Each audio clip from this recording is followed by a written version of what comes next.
Hi and welcome to this week's GMBN Tech Show. Coming up on the show this week, we put the blue pill against the red pill. Yep, Sram versus Shimano by popular demand. We also have a look at the new Santa Cruz bike that appears to have ditched the VPP, so that's kind of big news from them. There's also some more custom tools and also a couple of great custom homemade paint jobs from two of you amazing viewers. Very talented work. Hi and welcome to the show. Right, let's get on with the topic, shall we? And this week it is Shimano versus Sram. Thanks to a question pitched to me from Benny81721 who said, Doddy, settle it for me, Shimano or Sram? And to be honest, it's a really difficult question because they both have their merits. Now, for starters, one is definitely not better than the other. They're both very, very different brands. Now, you could say it's a bit of a David versus Goliath story here. So let's tell a little bit of the story first and we'll look at the style of the brands and what they do and why they're both cool.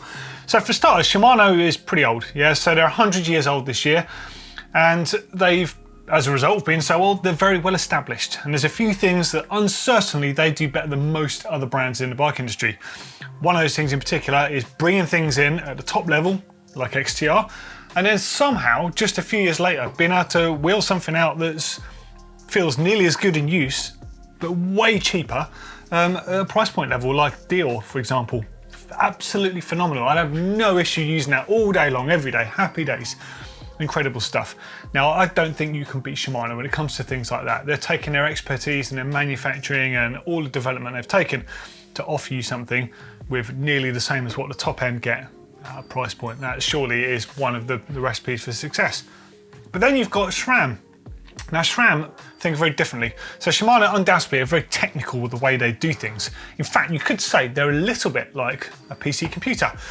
Super technical, you can spend loads of money on them or you can spec one out at a great value price.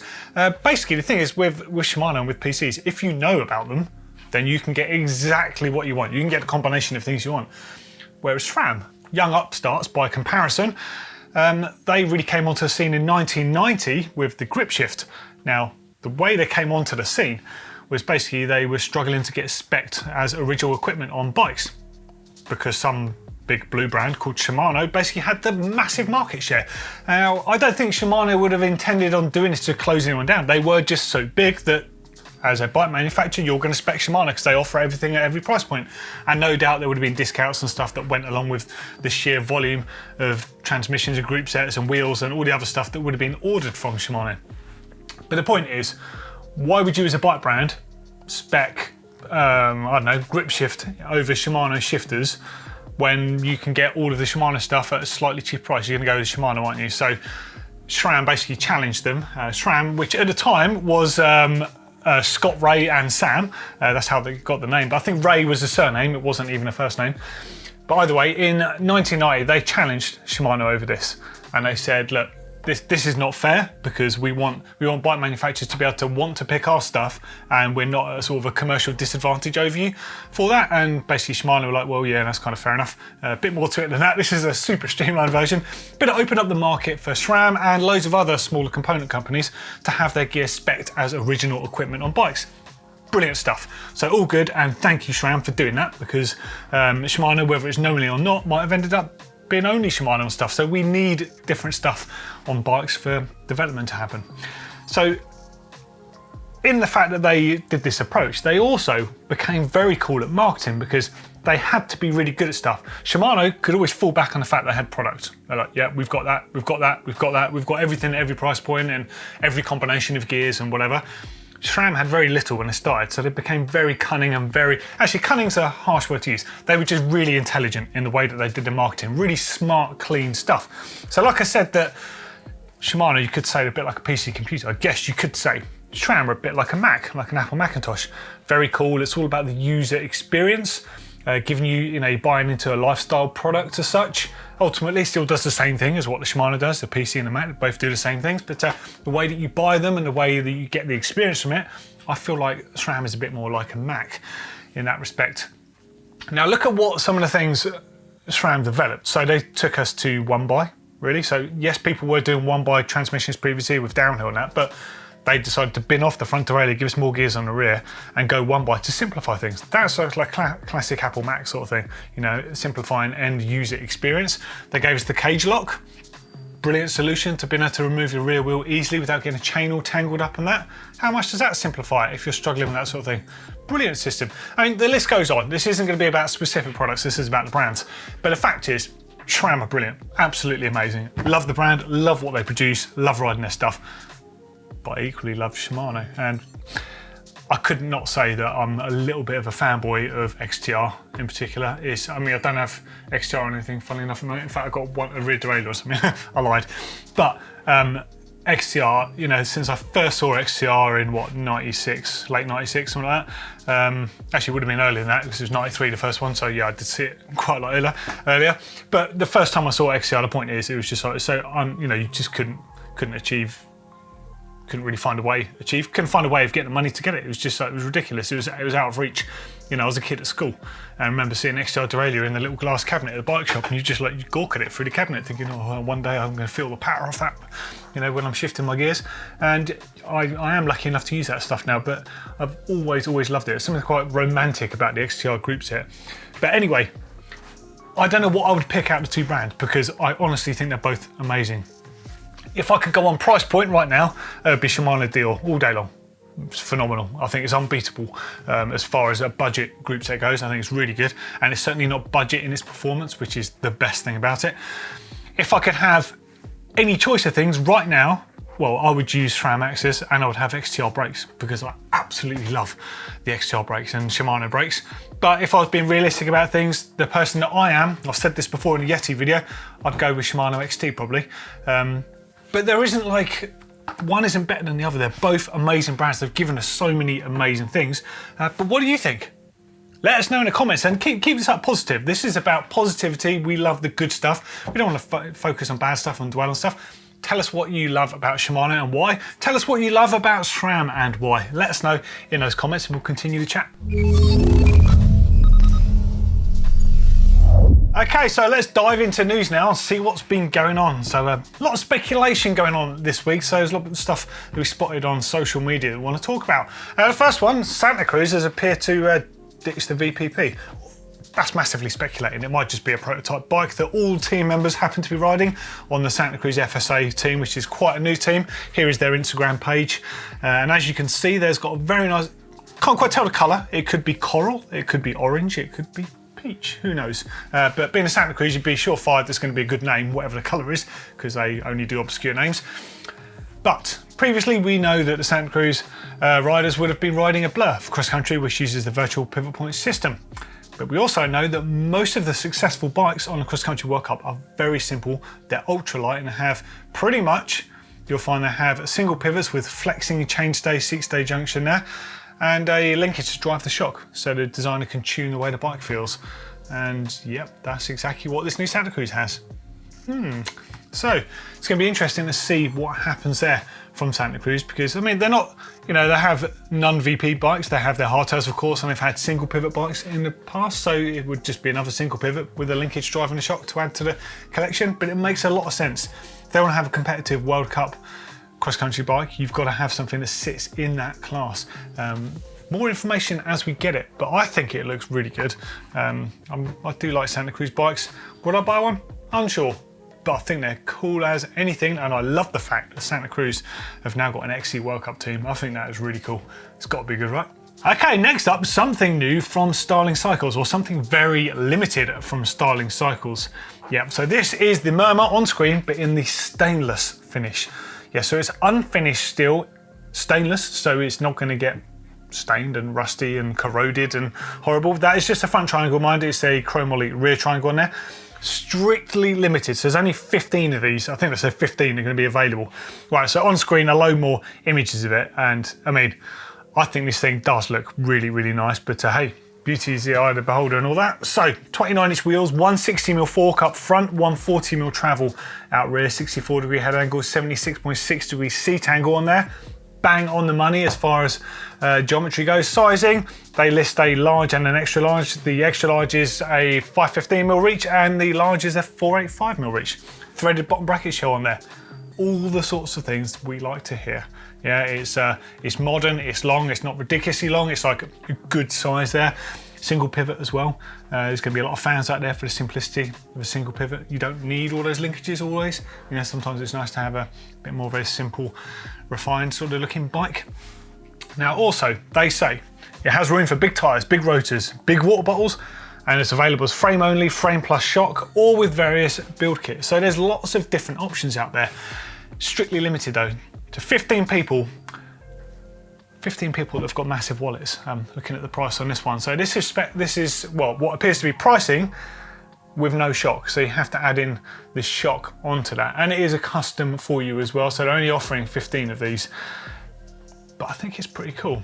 Now they do offer a cheaper version of this that has paint on it, and they do various different other models of bike, less travel as well. There's lots of different options available, but can't deny that there's definitely a lot of appeal about a raw steel frame like this. They look cool as anything. It's going to stay looking cool as anything. From what I hear, those Styling bikes ride really well. Now I've wanted to do something with Joe McEwen from Styling Bikes for some time actually, because he's really into his tech. And in fact, a bit of a side story here. He's got like a, I think he called it a tech journal on his website. Here's a little bit of screen flow of it. I'm going to put a link to it in the description underneath. Have a read. He's written some really cool stuff there, talking about wheel sizing, like the mullet setup and stuff, talking about angles and reach and geometry and stuff on bikes, things like cush core, seems to like cush core. Basically his view on technical related issues in mountain bikes and why they've chosen to go certain ways. So it's really good reading, great stuff, and I'd love to have a chat with him and a cup of tea. Now we said this for a while, but I've just avoided wanting to do it over a computer call. He's the sort of guy, you know, from having chatted to him previously at shows like Bespoke, he's better to have a cup of tea or have a beer with and just, you know, put the world to rights. So, Joe, if you see this by any chance, let's hook up at some point soon. And now that we can do that outside of stuff, it'd be great to meet up again and just chat about bikes and see where things are going. But what do you think of Styling bikes? Let us know in those comments. Okay, so in a little bit of tech from the recent XCO in Albstadt in Germany. So what a race. I'm a big XC fan, certainly when it comes to spectating, not necessarily taking part in that sort of thing. But there's some really cool stuff. So we've obviously referenced that Santa Cruz that appears to be lacking the VPP. But there's a few other things. So starting actually with a heroic ride for Matthias Verkeiger, who got a third place with a broken dropper post lever. So he was actually leading a race when what appeared to happen was he was looking at his gear lever, but ended up being a dropper post lever, sorry, on the right hand side of his bar, on the top side of his bar, and it looked like the cable had slipped or broken or something had happened, which he confirmed on his Instagram yesterday, I think. But he managed to complete the race with the saddle in the down position, locked down, which I think is incredible. If you think of the pace that the very top riders are at, he had to do a brutal climb out the saddle and continue his whole last lap out the saddle. So tech actually let him down, and maybe, although we'll never know, it might have cost him a win, but he managed to get a podium with a beast of an effort. So Matthias, absolutely hell of a ride, dude, like so good. Right, well, Tom Pidcock. Wow. Some kind of child prodigy that's just worked his way up through the ranks and just suddenly has just arrived. Started, I think, in 100th place or something in the grid, worked his way to the front of the race. Just mind-blowing. So in case you haven't got your head around this, so if you're at the front of the race, it's hard work, but trying to get to the front of the race from that far back, the amount of effort you'd have to put in, my God, what a ride. And what a guy on a bike as well. So he's riding on that Ineos team, the Ineos Grenadier team. So on the road, I think they're on Pinarello, but they don't really have an off-road sponsor. So it looks like a BMC 2-stroke, and I think I've seen him on a 4-stroke as well, that he's been riding in a race. But look at this photo that he put up on his Instagram. So this was taken by Michael Saveni, who's an amazing photographer. He's always at the World Cup stuff. Look at his position on the bike. So he's got dropper post engaged there. Like, that is proper body language. That is hell of a rider. You could not ride like that with your seat post hanging out. So, and you could actually see where he was using the dropper post to his advantage in certain points of the lap, including where the shot was taken. So definitely, you know, a small bit of tech might have helped him a little bit there. I like to think so, but let's face it, when you're a rider as good as Tom, tech's only be a mild part of it. It's all about you. So again, unbelievable ride to get a podium for now. So I think you're 5th place in the end. They got puncture as well, if I'm not incorrect in saying. I'm pretty sure you got puncture, and because you were leading the race and then you backed off a bit, or so we thought, but it turned out you had a puncture. So you got a podium. Incredible stuff. Okay, so now let's jump into comments. Now, there was loads of comments from last week's show. So we were talking about last time you were impressed by tech, and I think, well, there's a whole bunch of stuff. So first up is from Emils, who says, sounds stupid, but the last time I owned a bike, a 7-speed cassette was considered fancy. Fast forward to late 2016 when I bought a used mountain bike, and to my surprise, counted 12 effing gears on the rear hub. It blew my mind. Yeah, I guess it's frightening the rate of which things have kind of progressed and changed. Now, I fully, you're not preaching to the blind here. Like I completely get this because I've been in this since I had 5 gears on the back of my first mountain bike. So I've seen this change from that. 5 gears with, you could fit a chain between each sprocket, the gap between them. And they were terrible. Sachs Hure gears they were back then. But yeah, incredible stuff. The rate at which our sport has advanced, I think, is one of the coolest things actually in mountain biking, because really it's not an old sport, but you think how much tech we have on these bikes now, it's just mind-blowing.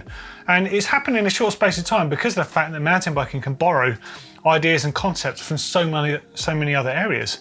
Whether it's from motorsport industry and motorbikes and suspension technology and stuff, or road cycling with gears and transmissions and things. There's just so many different aspects that come in to make mountain biking, which what I consider the best and the most versatile bike on earth. Tell me I'm wrong. Christian Schneider. When I saw the first one-piece machine cassette from Sram, that was a moment. And now Pole machining complete frames. Yeah, the cassette is unreal. Now, I don't know if I can find it. I'm going to look my hardest because it was on an old phone, but I did visit Sram in Schweinfurt in Germany, and they had machine blocks, and you could see how the cassette was made. It was super cool. If I can find it, I'm going to throw a shot on the screen now. If not, you'll just have to imagine it. Hopefully I can get the shot on there, because it was super cool and really cool thing to see. But yeah, and no doubt now Pole making bikes in 2 halves and then pushing them together, just like mind-blowing tech. Really, really cool.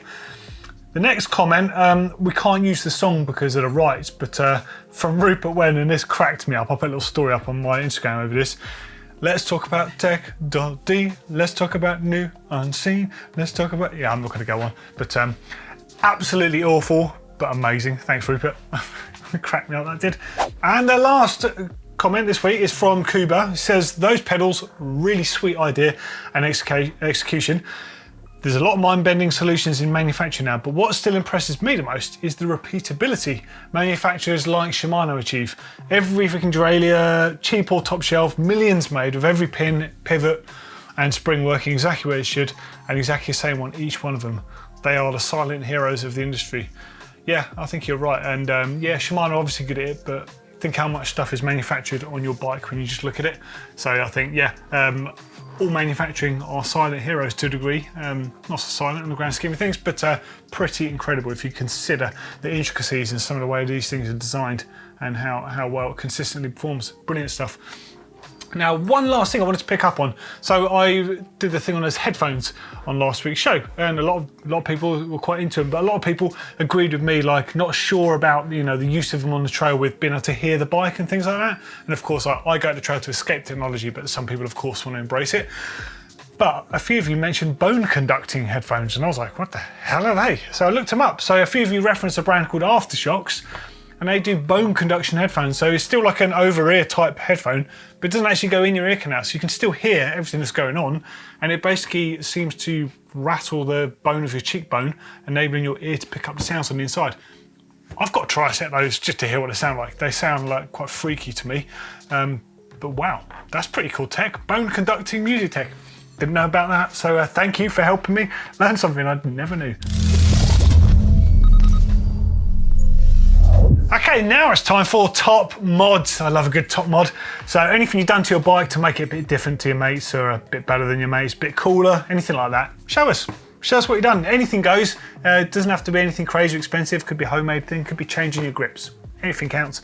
There's a link right there, another one in the description underneath. Now this week we got 2 hand painted jobbies. So I admire anyone that hand paints their own bike, because not only is it a real skill to be able to do this, it's an even bigger skill to do it and make it look good, let alone get the finish right on it. I think it's a bold move for anyone to do it and not pay money for someone else to do it for you. So fair play to anyone that does it. First review is Luke in Germany. So it's a Bergamot bike. It's a Kai's 40 dirt jump bike. I was bored and thought it'd be a good idea to fully take apart my jump bike to clean and degrease the bearings. Then I thought all the scuffs and scratches started to annoy me, so I went to DIY store and bought some paint and repainted the frame, as you do. Also, whilst I was at it, I upgraded my crankset to a lighter Shimano SLX, plus put a new bottom bracket and a better Shimano Dior brake on there.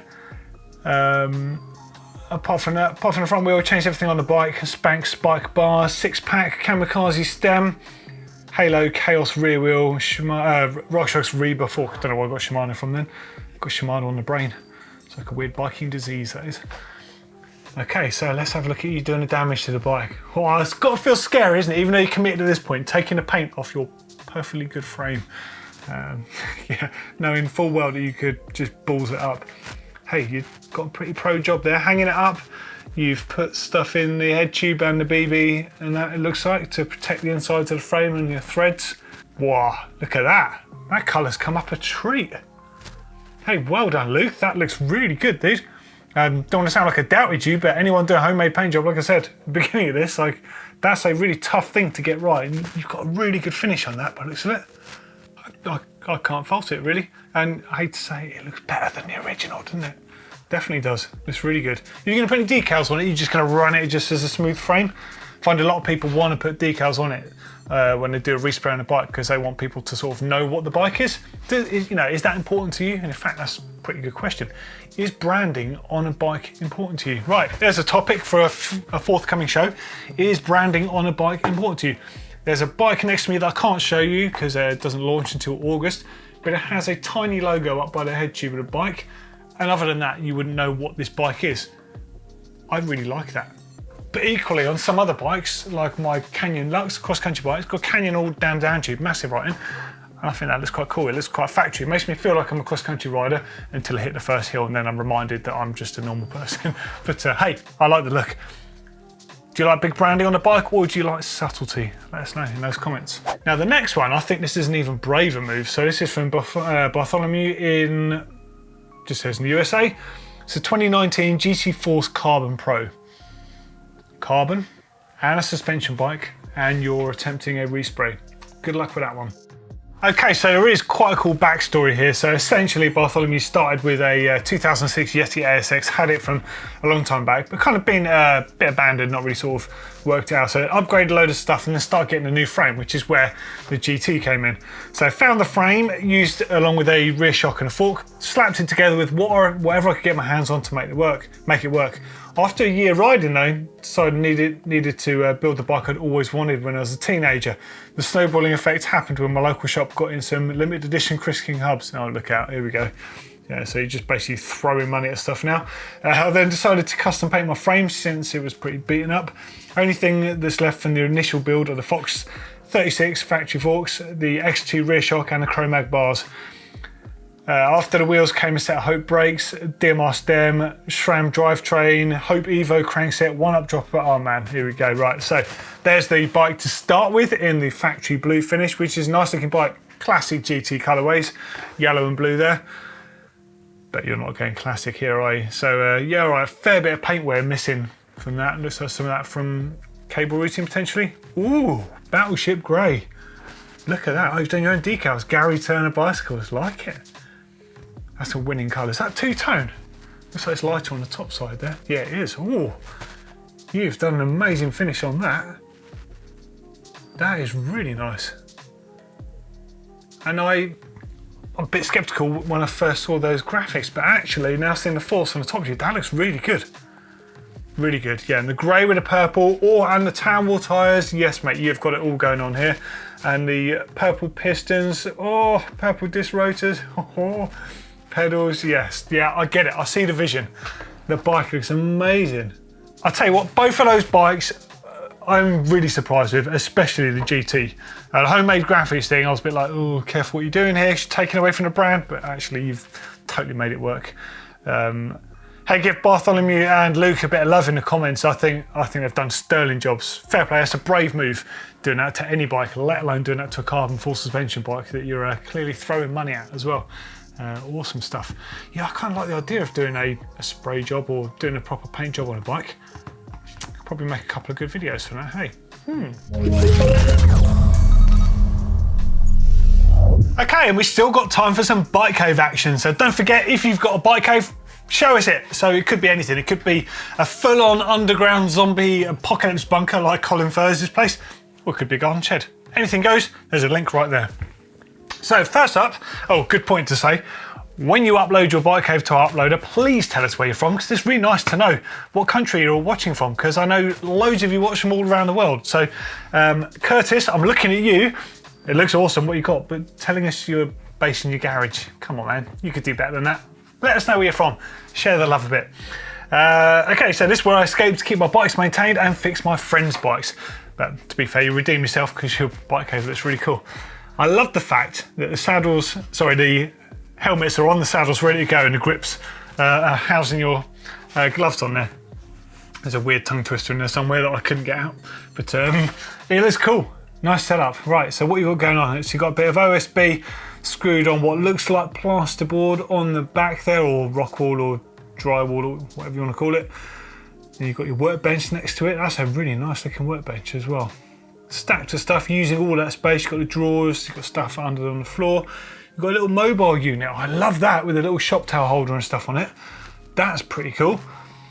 And okay, so you've got some Canyon bikes, and it looks like you've got an exploded bit of artwork there as well. Let's have a look at that. Oh, here we go. So Neuron CF exploded drawing. How cool is that? I love that sort of stuff where you can see the configuration of all the bearings and spacers and all the parts of the bike with all part numbers presumably, so you can order them when you wear out the bearings.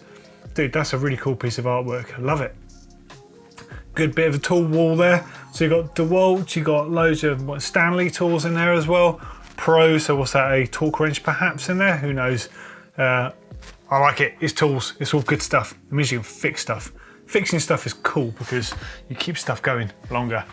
Way better than just people just buying stuff all the time. Various cabinets and stuff. Osprey hip pack. Good stuff. Osprey makes some really good bags. A couple of hiking bags of this. I love that sort of tool wardrobe you got in there as well, or riding kit wardrobe, whatever that is. Nice selection of stuff, 3 bikes hanging out, all good stuff. And it looks like we're out of time for this week's show. The quiz will return on the next show. As always, give us a bit of feedback in the comments underneath. Let us know what you thought. Yeah, cool beans. See you on the next show, or see you in the next video. Ta-ra!